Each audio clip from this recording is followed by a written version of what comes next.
Messi le da la camiseta. স্বাধীনতার ৫০ বছর পূর্তিতে ১৫৯ কোটি টাকা খরচ করে আর্জেন্টিনাকে অতিথি বানিয়েছে অ্যাঙ্গোলা। উদ্দেশ্য একটাই, দেখতে চায় লিওনেল মেসির পায়ের জাদু। আর্জেন্টাইন তারকাও হতাশ করেননি অ্যাঙ্গোলার সমর্থকদের। প্রতিপক্ষ হয়েও মেসির গোলে উল্লাস ছড়িয়ে পড়ল লুয়ান্ডার গ্যালারিতে। শুক্রবার ফিফা র্যাঙ্কিংয়ে ৮৯ নম্বরে থাকা অ্যাঙ্গোলাকে ২-০ গোলে হারিয়েছে আর্জেন্টিনা। আফ্রিকার দেশটিকে হারিয়ে জয় দিয়ে বিশ্বকাপ শেষ করল তিনবারের বিশ্ব চ্যাম্পিয়নরা।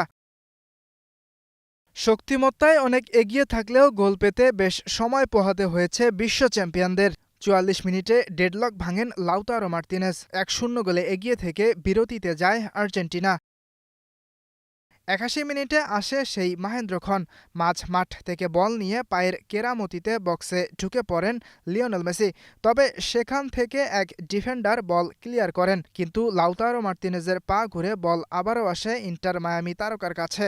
২ গোলের লিড পায় আর্জেন্টিনা। ইয়াসির আরাফাত সবুজ, স্টার নিউজ।